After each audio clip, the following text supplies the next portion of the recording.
할렐루야. 금요기도에 오신 여러분을 환영하고 축복합니다. 저는 오늘 여러분과 함께 성경에서 가장 강한 논조의 책망이 나오는 부분을 다루어 보려고 합니다. 하나님이 제사장들 얼굴에 똥칠을 하겠다, 이렇게 할 정도로 진노하시는 장면이 나옵니다. 하나님이 도대체 왜 이렇게까지 진노하시는 것일까요? 말라기 선지자는 이스라엘 백성들이 하나님을 만만하게 여겼다고, 하나님을 두려워하지 않았다고 고발하며 경고합니다. 무슨 일이 있었을까요? 말라기서는 구약 성경의 제일 마지막에 있습니다.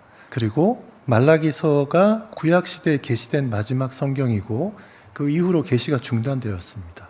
우리가 알고 있는 신약의 성경들이 쓰여지기까지 한 400년 동안 이스라엘 민족에게 계시가 없었던 기간이 있습니다. 일종의 암흑기라고 할 수 있는데, 구약 시대의 그 마지막 부분, 이스라엘의 영적인 상태가 다윗 왕국 때, 솔로몬 왕국 때 성전을 세우고 할 때 절정에 이르렀다가 이렇게 추락하잖아요. 쭉 추락해서 바벨론에 멸망하죠.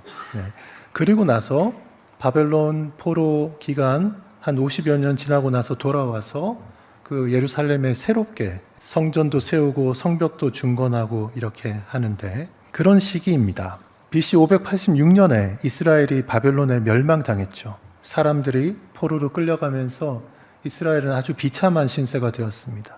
성전을 건축하면서 그 근방에서 볼 수 없을 정도로 최고의 영광을 맛보았던 나라였는데 다 무너졌습니다. 다윗과 솔로몬 시대의 영광을 이제는 도무지 상상도 할 수 없는 그런 세상이 되었습니다. 저는 코로나 팬데믹을 겪으면서 우리 한국교회가 급격하게 기울었다, 이런 생각을 하고 있습니다. 물론 코로나만의 문제는 아닙니다. 코로나 팬데믹 전부터 쌓여온 여러 가지 이슈들이 있습니다. 나쁜 악습과 구태가 쌓여 있었는데 그게 코로나 팬데믹을 거치면서 터져 나왔고 세상이 교회를 마음껏 조롱하고 멸시하는 그런 상황이 되었습니다. 과거 우리가 젊은 시절에 경험했던 그런 교회의 모습은 이제 찾기가 어려워졌습니다. 저는 이런 상황이 마치 포로 귀환 이후에 이스라엘 백성들의 모습 같아 보여서 참 안타깝습니다. 바벨론에 멸망당해서 포로로 잡혀갔던 많은 사람들이 다행히도 바벨론이 페르시아에 멸망당하는 바람에 예루살렘을 재건할 수 있게 되었습니다. 그래서 포로로 잡혀간 지 약 50년 후에 제1차 포로 귀환이 시작됩니다. 이때는 스룹바벨이라는 총독과 여호수아라는 제사장이 사람들을 이끌고 예루살렘으로 돌아와서 성전을 건축하기 시작합니다. 한 20여 년 만에 성전을 재건합니다. 성전이 생겼는데 우리가 저쪽 음실련 회관 공간에서 이쪽으로 옮겨온 것처럼 이렇게 더 확장되고 좋은 환경이 된 것이 아니라, 그때는 예전의 성전에 비해서 너무 초라했습니다. 이스라엘 왕국이 존재했을 때, 그때 하고 바벨론에 멸망당한 후의 예루살렘의 모습은 너무나 큰 차이가 있었습니다. 그 전과 그 후가 극명하게 대조되고 비포와 애프터가 너무 달랐습니다. 다시 만들어진 제2성전은 솔로몬 성전에 비하면 너무 평범하고 초라했습니다. 그러나 바벨론의 포로로 잡혀가서 50여 년이나 지나서 돌아왔기 때문에 옛날 일을 기억하는 사람들, 나이가 많은 사람들은 얼마 되지 않았고, 그거 모르는 포로 시대 이후에 태어난 사람들, 그 사람들은 와서 터만 남아있는 예루살렘에 새롭게 성전을 세우고 나서 보니 너무 좋아서 기뻐했습니다. 그 소리가 너무 컸는데 한편에서는 어떤 소리가 있었냐?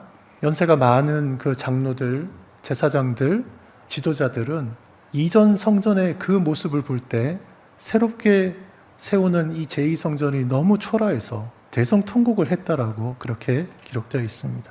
그냥 평범하고 초라했을 뿐만 아니라 결정적으로 제2성전에는 쉐키나라는 것이 없었습니다. 솔로몬 성전에는 하나님의 영광의 임재가 있었습니다. 놀라운 하나님의 임재가 있었고, 그것 때문에 사람들이 감히 범접할 수 없는 그런 게 있었는데요. 제2성전은 평범하고 초라하기도 했지만 결정적으로 하나님의 영광의 임재가 없었습니다. 그냥 건물이었을 뿐입니다. 인간을 압도하는 하나님의 임재를 거기서 사람들이 경험하지 못했습니다. 그래서 학계 선지자는 뭐라고 했냐면요, 이 성전의 이전 영광을 본 자가 누구냐? 이것이 너희 눈에 보잘것없지 아니하냐 이렇게 말하기도 했습니다. 사람들이 이러니까 하나님의 영광의 임재가 없으니까 쉐키나가 나타나지 않으니까 사람들이 하나님을 만만하게 보는 것입니다. 누구라도 하나님의 영광의 임재 앞에서 압도된 경험이 있으면 하나님을 감히 만만하게 보지 못합니다. 성전 재건 후에 이 제2성전에는 쉐키나가 없었습니다. 형식상 성전은 있었지만 이스라엘의 영적인 침체는 너무나 심각했고 성전이 건축되긴 했지만 신앙의 개혁은 일어나지 않았고 예전과 같은 어떤 정치적인 체계도 갖추지 못했습니다. 성전 재건 후에 에스라 주도로 2차 포로 기한이 있었고요. 또 느헤미야가 주도해서 3차 포로 기한이 있어서 에스라가 돌아와서는 신앙을 좀 더 정비하도록 노력했고 느헤미야의 3차 포로 기한에서는 돌아와서 예루살렘의 그 성벽, 외곽 성벽을 중건했습니다. 그래서 느헤미야까지 와서 이렇게 작업을 하고 나니까 이제 성전도 만들어졌고 예루살렘 성벽도 그리고 성문도 정비가 되어서 이제 하나의 도시, 작은 도시 국가를 이룰 수 있게 되었습니다. 하지만 과거에 다윗이 만들었던 그 이스라엘 왕국 그리고 남유다 왕국과 비교하면 현저한 차이가 있었습니다. 그러니 옛날 그 모습과 지금 모습을 비교해서 볼 수 있는 연세 많은 분들이 볼 때는 참 답답했을 것입니다. 그런데 이게 그저 멀리 떨어진 중동 지역에 있는 남의 이야기가 아닙니다. 저는 70년대, 80년대, 90년대에 우리 한국 교회에 있었던 하나님의 영광의 임재가 이제는 너무 약해졌다고 생각이 됩니다. 하나님의 그 영광의 임재가 너무 희소합니다. 그 경험을 한 사람들이 요즘 너무 없습니다. 그래서 최근에도 제가 어떤 그 교육 과정을 이렇게 하면서 거기에 들어와 있는 어떤 젊은 청년 자매가 자기가 어떤 것을 경험했는데 그 현상이 무엇인지 자기 교회에서 설명을 들을 수가 없어서 궁금함을 가지고 와서 질문하고 답을 했습니다. 제가 보니까 그건 간혹가다 나타나죠. 개인적으로 하나님의 영광의 임재를 경험하는. 그런데 그런 청년들을 요즘 만나기가 너무너무 어렵습니다. 여기 계시는 분들 아마 그런 경험들이 아마 많으실 텐데요. 저도 청년 때 저희 교회 청년부 전체가 집단적으로 그런 경험을 했었기 때문에 그게 전혀 이상하지가 않고 그게 어떤 의미가 있는지 그리고 그런 경험을 하면 하나님에 대해서 얼마나 이 사랑하는 마음이 커지는지 하나님에 대해서 아는 그 지식이 얼마나 진보가 급속하게 일어나는지 이런 걸 우리가 알고 있습니다. 그런데 요즘은 그런 이야기를 하는 사람이 잘 없습니다. 교회 건물의 규모는 커지고 세련되어졌는데 하나님의 영광의 임재는 보기 어렵습니다. 하나님의 강력한 임재를 개인적으로 체험한 사람들을 만나기가 너무 어렵습니다. 사회에서는 교회를 문제 집단으로 보는 경향이 커졌습니다. 목회자는 사회에서 멸시와 천대를 받습니다. 무당처럼 취급받습니다. 그 결과 신학교마다 대거 미달 사태가 나고 있습니다. 대학 입시에서 신학과는 가장 인기 없는 학과로 정원을 채우기가 어렵고 정원이 매년 줄고 있습니다. 각 교단의 목회자 후보생을 양성하는 신학대학원은 미달 사태가 지금 여러 해 계속되고 있습니다. 신학대학원 중에서 우리 합동교단의 신학교가 가장 큰데요. 총신대학교 신학대학원도 원서만 내면 합격하는 상황입니다. 이게 무엇을 의미하는지 아십니까? 신학을 공부하기에 사실상 역량이 안 되는데도 불구하고 원서를 내면 그냥 합격해서 다니게 되고요. 그래서 교수님들이 학생들이 신학 수업을 제대로 소화하지 못한다. 그런데 그렇다고 F를 줘서 제적시킬 수는 없어서 그냥 졸업은 시킵니다. 이렇게 가면 결과는 자명합니다. 목회자로서의 역량을 제대로 갖추지 못한 채 형식적인 단계를 거쳐서 목사로 안수받고 현장에 투입되면 이 교회가 쇠퇴하고 약해지는 것은 더욱 가속화될 것입니다. 오늘 우리는 말라기 2장의 말씀을 통해서 하나님께서 제사장들에게 얼마나 강한 어조로 말씀하시는지를 보게 됩니다. 말라기서 2장 1절 너희 제사장들아 이제 너희에게 이같이 명령하노라 이렇게 말씀하십니다. 말라기서는 기본적으로 1장부터 4장까지 전부가 꾸짖는 거잖아요. 굉장히 부담스러운 그런 성경입니다. 하나님이 왜 이렇게 강하게 말씀하셨을까요? 오늘 2장을 저희는 보는데 1장에서부터 하나님이 벌써 선지자를 통해서 막 책망을 하고 있습니다. 제사장들에게 심각한 문제가 있었기 때문입니다. 그것도 사소한 문제가 아니었어요. 말라기 선지자는 1장에서도 제사장과 백성들의 죄를 몇 가지 구체적으로 지적했습니다. 거기 나와 있는 거 약간 요약하면 첫 번째, 이스라엘 백성들이 하나님의 이름을 멸시하고 공경하지 않았다. 두 번째, 제단에 더러운 떡을 드리고 여호와의 식탁은 경멸히 여겨야 한다. 이렇게 또 말했다고 하고, 세 번째로 눈먼 희생제물, 저는 것, 병든 것을 드렸다. 이렇게 책망합니다. 제사장이 이런 거 하면 안 되잖아요. 백성들도 이런 거 가져오면 안 되지 않습니까? 그런데 제사장과 백성들이 다 마음이 맞았기 때문에 병든 것, 저는 것, 눈먼 희생제물, 흠이 있는 걸 가져와도 그걸 그냥 제단에 드리도록 그렇게 제사장들이 했다라는 거예요. 제사장들이 잘못된 거죠. 거기에 부합한 성도들도 잘못입니다. 도대체 얼마나 하나님을 만만히 여겼으면 이렇게 했겠습니까? 하나님을 경외하는 모습을 찾아볼 수가 없습니다. 신앙이 엉망이었던 거죠. 이 사람들에게 마치 시내산에서 그 이스라엘 백성들에게 하나님이 현현하셨던 것처럼 한 번이라도 나타났으면 이 사람들이 이렇게 못합니다. 그런데 이 사람들은 그런 경험이 없는 거예요. 하나님의 임재가 없었던 겁니다.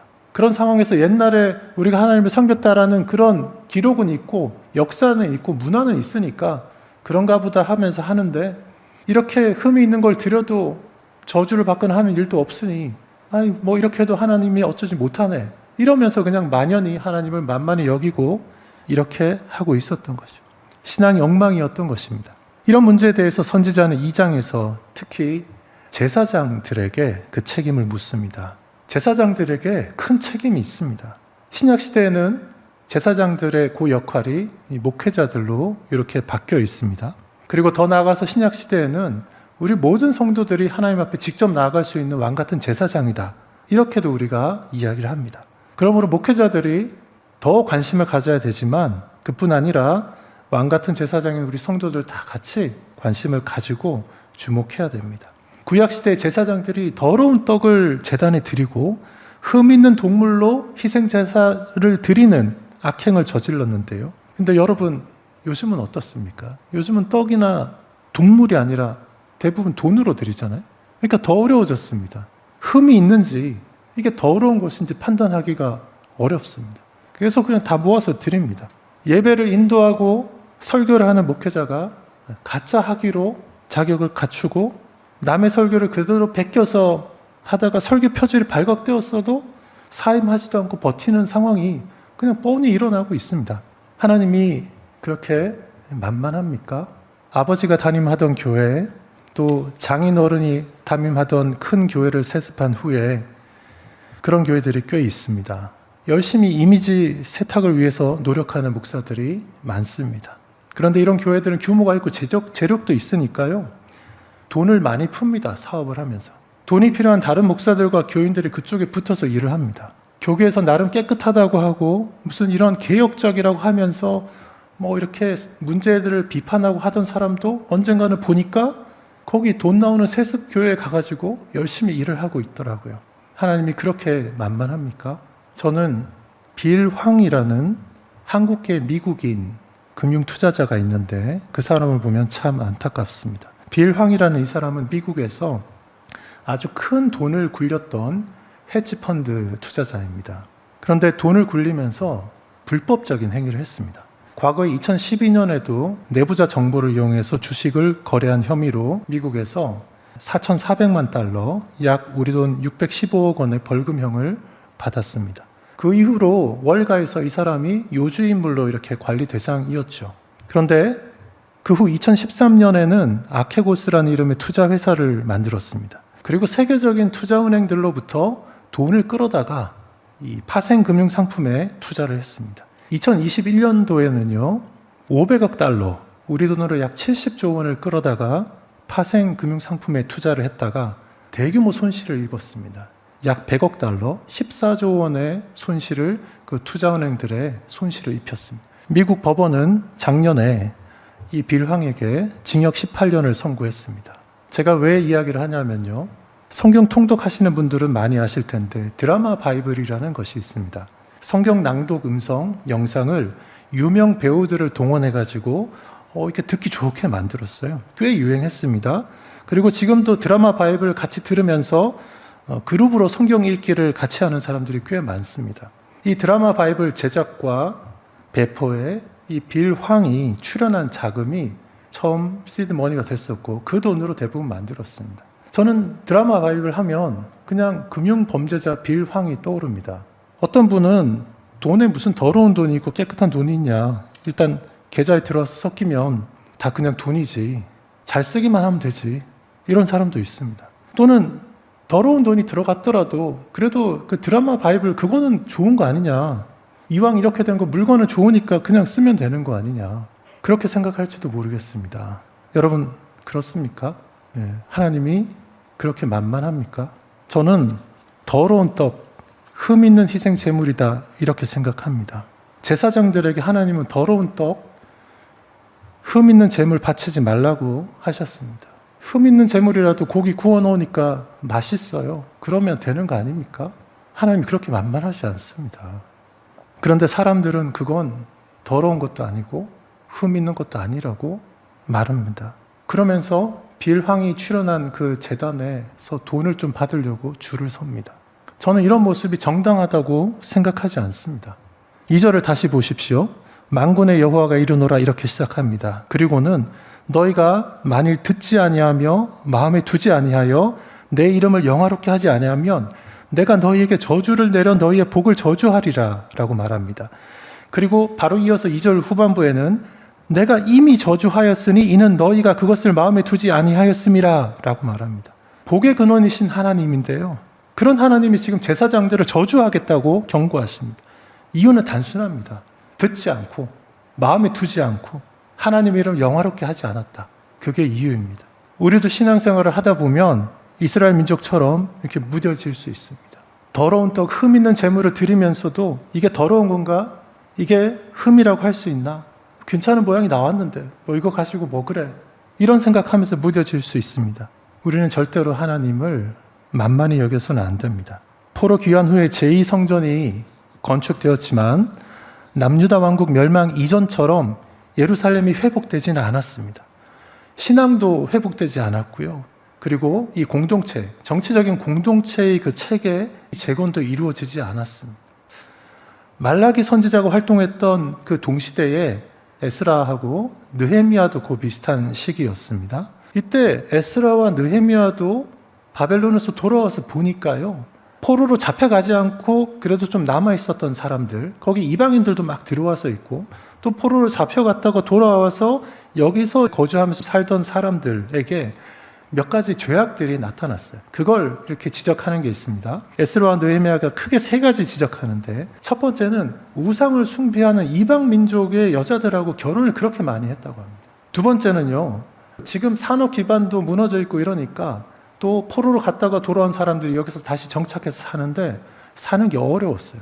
그러다 보니까 가난한 사람들이 유대인들이 땅을 저당도 잡히고 돈도 빌리고 이러다가 결국 땅도 팔고 심지어는 자기를 또는 자식들을 자기 동족들한테 종으로 이렇게 파는 일도 생겨났습니다. 느헤미야가 그걸 보고 굉장히 분노합니다. 우리가 저렇게 이방 민족에 잡혀갔던 사람들까지도 이렇게 겨우 데리고 왔는데 어떻게 다시 종으로 만드는 이런 일을 하냐. 그렇게 하면서 이자도 탕감해주고 빌린 것도 물러주고 하라고 그렇게 합니다. 세 번째 또 특이한 현상이 있습니다. 제2성전이 이제 건축되었지만 그 건축되기 전까지 수십 년 동안 성전이 없는 상태로 있었지 않습니까? 그러다 보니까 사람들이 성전을 운영하기 위해서 어떤 식으로 이 시스템이 돌아가야 되는지에 대해서 잊어버린 것 같아요. 그 전에 솔로몬 성전에 있을 때는 비록 바벨론의 멸망하기 전까지만 해도요. 11조를 레위인들에게 다른 지파들이 모아서 주는 게 관례화되어 있어가지고 이렇게 작동을 했었는데 포로 귀환 이후에는 제2성전을 만들긴 했는데 다른 사람들이 레위인들에게 11조를 안 주는 거예요. 어떤 일이 생겼겠습니까? 그래서 11조를 주지 않으니까 레위인들이 먹고 살 길이 없으니까 돈을 벌러 자기 밭으로 도망했다. 이제 이런 표현이 나옵니다. 네, 돈 벌러 갔어요. 레위인들이 돈 벌러 갔습니다. 레위인들도 자기 가족들, 자식들이 있는데 11조가 안 들어오면 어떻게 합니까? 손 빨고 있을 수는 없잖아요. 도망갔습니다. 느헤미야가 이걸 굉장히 문제 삼습니다. 백성들이 11조를 주지 않아서 레위인들이 돈을 벌러 도망갔다. 레위인들이 도망갔으니까 성전이 제대로 운영될 수 있습니까? 운영될 수 없습니다. 그리고 레위인들이 그러다 보니까 아마 1장에 나오는 그 흠 있는 재물 드리고 이런 거 할 때 제사장들이 뭔가 돈을 조금이라도 벌려고 뭐 어떻게 하지 않았을까 하는 생각도 듭니다. 에스라와 느헤미야가 그런 죄악들을 지적하는데 말라기 선지자도 이 4장에 걸친 말라기서에 보면 에스라 느헤미야와 유사하게 이스라엘 백성들 잘못을 책망합니다. 그 중에 2장에 오늘 읽은 본문 바로 뒷부분에 보면 이방 여인들하고의 결혼을 그렇게 책망합니다. 그리고 3장으로 넘어가면 거기서 온전한 11조를 하지 않는 그 이스라엘 사람들을 책망합니다. 3절을 보십시오. 3절은 더 무섭습니다. 성경에 어떻게 이런 표현을 쓸 수 있을까 싶은 그런 표현을 합니다. 보라, 내가 너희의 자손을 꾸짖을 것이요 똥 곧 너희 절기의 희생의 똥을 너희 얼굴에 바를 것이라. 너희가 그것과 함께 제하여 버림을 당하리라. 하나님이 제사장들의 얼굴에 똥칠을 하겠다고 했습니다. 얼마나 분노하셨으면 이렇게까지 표현하겠습니까? 제가 청년 때 큐티하다가 이 본문을 처음 보고 얼마나 놀랐는지 모릅니다. 충격적이었습니다. 똥칠을 하겠다. 제사장의 책임은 막중합니다. 그래서 이렇게 세게 말씀하는 겁니다. 마찬가지로 현재 목회자들, 저와 같은 목회자의 책임도 막중합니다. 그리고 왕 같은 제사장으로 불리는 모든 우리 성도들의 책임도 막중합니다. 하나님은 감히 우리가 만만히 여길 뿐이 아닙니다. 하나님은 4절에서 이렇게 명령한 이유를 말씀합니다. 4절에 보면요, 만군의 여호와가 이르노라 내가 이 명령을 너희에게 내린 것은 레위와 세운 나의 언약이 항상 있게 하려 함인 줄을 너희가 알리라. 여기 보면 바로 레위와 세운 나의 언약이 항상 있게 하려는 것이다 이렇게 말합니다. 성경에서 이런 언약은요 좋은 겁니다. 하나님이 주시는 거기 때문에 언약 말이 나오면 그냥 딱 붙잡아야 되는 거거든요. 레위에게 주신 언약, 레위 언약이라고 하는 겁니다. 그렇다면 이제 질문이 생깁니다. 레위와 맺은 언약은 그럼 뭐지? 우리가 언약에 대해서 여러 가지 많이 들었어요. 아브라함 언약, 다윗 언약 많이 들었습니다. 그런데 레위와 맺은 언약이 있다. 이건 또 뭘까요? 5절에서 말라기 선지자는 이 언약에 대해서 부가적으로 설명합니다. 레위와 세운 나의 언약은 생명과 평강의 언약이라. 생명과 평강의 언약이니까 뭔가 좋은 거지 않습니까? 이 언약은 단지 제사장 직분만 주는 게 아니라 하나님의 생명과 평강을 주시는 것이다. 그 대신에 요구되는 것은 하나님을 경외하고 그의 이름을 두려워하는 것입니다. 이것이 바로 하나님을 만만히 여기지 않는 태도입니다. 6절에 보면요, 그의 입에는 진리의 법이 있었고 그의 입술에는 불의함이 없었으며, 여기 그는 제사장입니다. 그가 화평함과 정직함으로 나와 동행하며 많은 사람을 돌이켜 죄악에서 떠나게 하였느니라. 레위인은요, 그 언약에 따라서 입에 진리의 법을 두었고 입술에 불의가 없었고 하나님과 동행하는 가운데 많은 사람을 죄에서 돌이키는 역할을 했습니다. 이 레위 언약은 기원이 어디로 가냐 하면 출애굽 시대로 올라갑니다. 출애굽한 백성들이 광야 생활을 하면서 여러 번 또 넘어지는데 그 중에 한 번 민수기 25장에 보면 이스라엘 민족이 모압과 미디안의 여러 이방 여인들과 이 음행을 하는 그런 일이 있습니다. 그때 하나님이 굉장히 진노하셔가지고요, 연병이 퍼지도록 했습니다. 그래서 24,000명이 사망했습니다. 그런 상황을 보면서 우상 숭배하는 이방 민족하고의 그 결혼 또는 이 행음하는 거를 극도로 하나님이 싫어하신다라는 거를 잘 알고 있던 누구요? 아론의 손자 엘르아살의 아들 비느하스가 이 상황을 보고 격분해서 이방 여자와 음행하는 시므리라는 남자와 그리고 그 남자가 데려온 이방 여인 고스비를 죽입니다. 민수기 25장 12절 13절에 보면 하나님이 이 비느하스에 대해서 이렇게 말합니다. 내가 그에게 내 평화의 언약을 주리니 그와 그의 후손에게 영원한 제사장 직분의 언약이라. 그가 그의 하나님을 위하여 질투하여 이스라엘 자손을 속죄하였음이니라 고 되어 있습니다. 하나님이 레위인에게, 특히 비느하스와 그의 자손들에게, 비느하스가 하나님의 그 마음을 가지고서 격분해서 음행하는 시므리와 이방 여인 고스비를 죽인 것을 마치 속죄로 받아들이고 그 연병이 퍼지는 것도 중단시켜 주시고 이스라엘이 더 이상 죽지 않도록 그렇게 했습니다. 그리고 모세가 죽기 직전에 지파별로 축복하는 곳을 보면요, 신명기 33장에 보면 나오는데 레위에게 이렇게 축복하면서 주의 법도를 야곱에게 주의 율법을 이스라엘에게 가르치며 주 앞에 분향하고 온전한 번제를 주의 제단 위에 드리리로다. 이건 레위 지파의 그 직분, 역할을 이야기하는 것입니다. 그리고 그것에 대한 대가, 복으로 그의 재산을 풍족하게 하고 그의 손의 일을 받으시고 그를 대적하여 일어나는 자와 미워하는 자의 허리를 꺾으사 다시 일어나지 못하게 하옵소서. 이렇게 하나님의 복이 레위 지파에게 임하도록 모세가 축복했습니다. 제사장의 역할은 백성들이 하나님을 바르게 섬기도록 지도하는 것입니다.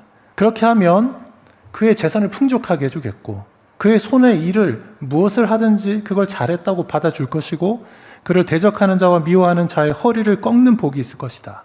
이것이 하나님을 올바로 섬기며 받게 되는 생명과 평강이고 레위 언약의 그 내용입니다. 하나님은 말라기 선지자를 통해서 레위 언약의 영광스러움을 다시 한번 강조하면서 그 언약을 붙잡을 것을 촉구하고 있습니다. 레위가 세운 언약을 붙잡기 위해서 필요한 우리의 기본 자세는 바로 이겁니다. 하나님을 만만히 여기지 마십시오. 그리고 하나님을 경외하십시오. 하나님의 이름을 두려워하십시오. 하나님은 우리 인간하고는 비교할 수 없이 거룩하고 크신 분이기 때문에 본능적으로 두려움이 생기게 되어 있습니다. 하나님의 임재가 있어서 하나님을 더 가까이 느낄 때 우리가 본능적으로 끌리면서도 두려워서 마치 모세처럼 내가 죽으면 어떡하지 이런 생각을 하게 됩니다. 7절을 보십시오. 올바른 제사장의 역할에 대해서 다시 한번 설명합니다. 제사장의 입술은 지식을 지켜야겠고 사람들은 그의 입에서 율법을 구하게 되어야 할 것이니 제사장은 만군의 여호와의 사자가 됨이거늘. 제사장은 이런 사람입니다. 입술은 지식을 지켜야 하고 사람들이 그의 입에서 율법을 구하는 그런 사람이고 만군의 여호와의 사자입니다. 그러니까 제사장은 하나님의 뜻에 합당한 말을 늘 해야 합니다. 그런데 8절 앞부분을 보십시오. 이때에 그 당시에 제사장들이 어땠었나? 너희는 옳은 길에서 떠나 많은 사람을 율법에 거스르게 하는도다. 제사장이 바른 지식을 말하지 않아서 흠이 있는 재물 가져와도 그냥 괜찮다고 하고 드리고 그랬던 겁니다. 제사장 본인의 생각과 관점이 하나님의 관점을 떠나 있으니까 자연스럽게 그런 일이 일어나는 것입니다. 그래서 8절 뒷부분에서는 너희가 레위의 언약을 깨뜨렸느니라 이렇게 말합니다. 이 언약이 지켜지지 않고 있는 상황입니다. 비느하스와 같은 마음으로 하나님을 바르게 따르는 결단과 실행이 없습니다. 그래서 제사장들이 레위 언약에 주어진 그 복을 받지 못하고 비참한 형편에 처합니다. 말라기 선지자는 9절에서 다시 말합니다. 너희가 내 길을 지키지 아니고 율법을 행할 때 사람에게 치우치게 하였으므로 나도 너희로 하여금 모든 백성 앞에서 멸시와 천대를 당하게 하였느니라 하시니라. 제사장들이 자기 할 어떤 역할을 제대로 하지 않기 때문에 그냥 그렇게 멸시와 천대를 받게 된다라는 것이죠. 제사장들에게는 올바른 것을 지켜야 되는 그 막중한 책임이 있습니다. 지금 목회자들에게도 마찬가지입니다. 한 번은 어떤 목사님이 교계에서 나름 존경받는 한 원로 목사님을 만나서 이야기를 나누었는데요. 그분이 어떤 큰 교회를 담임하다가 심각한 문제를 일으켜서 사직한 목사님 이야기를 하면서 교회가 그 사건이 바깥으로 드러나지 않게 내부적으로 참 잘 처리했다. 이렇게 말을 했다라는 거를 제가 들었습니다. 제가 그 목사님한테 아니 그 원로 목사님이 어떻게 그런 말을 할 수가 있어요? 제가 그렇게 얘기했습니다. 심각한 사안이면 정당하게 치리를 하고 공개를 해서 그 사람이 다른 데서 또 문제를 일으키지 않도록 해야지 교회가 내부적으로 자기들끼리 덮어버린 게 뭐 잘한 거냐고 제가 그렇게 대놓고 얘기했어요. 시골의 제 고향 교회는요, 작은 교회인데 한국의 대표적인 대형 교회 중에 한 군데에서 부목사로 사역하던 분이 그 교회에서 사고를 치고 사임하고 나왔어요.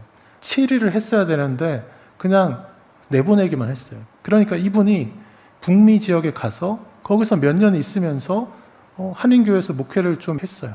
드러나지 않으니까 그런 잘못이 있는 사람이 가서 그냥 또 한 거예요. 그리고 그 북미 지역의 어느 교회에 있던 사람을 제 고향 교회에서 청빙해서 왔어요. 이 사람의 잘못을 파악이 안 되니까요. 그런데 좋을 줄 알고 청빙했는데 문제를 일으키고 갈등이 커지고 그래서 결국은 이제 나오게 되었습니다.